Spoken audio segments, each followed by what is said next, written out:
friend of mine, one of her close friends who lives up in Scotland, their little one was just diagnosed, and I would just say, she asked me if I'd contact her just via Facebook Messenger, which I did, I think it's just the reassurance that you're not alone.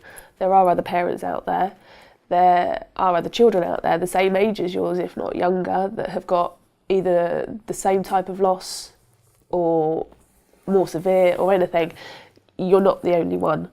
There are other people out there, and there is help out there. I would say go and get in touch with people who've got a child who've had an implant. When Ted was about 1, we had a family come round with a 2 or 3 year old who had the implant, and it was so encouraging, and talking to the mum was so encouraging.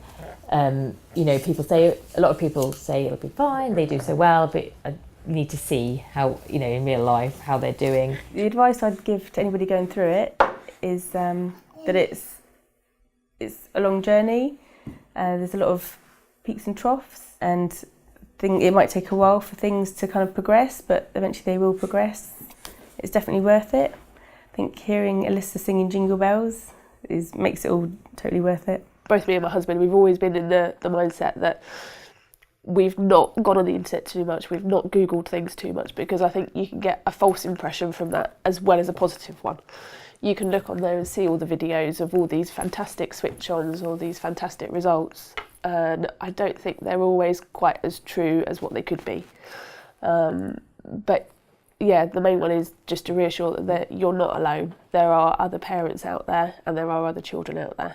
We joined KICS, which is a Cochlear Implanted Children's Support Group, who sent us a lot of information and put us in touch, gave us a list of people in our area who had children with implants that we could email.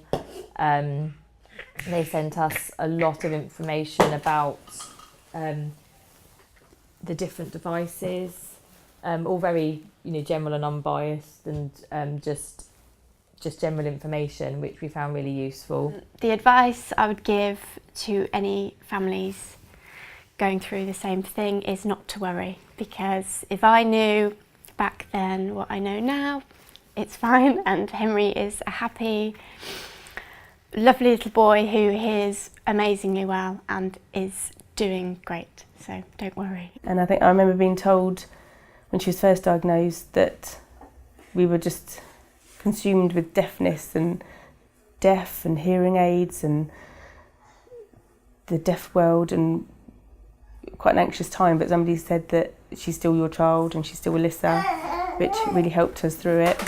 And I think to this day, actually, I still remember that, and I think whatever happens, it's still your child.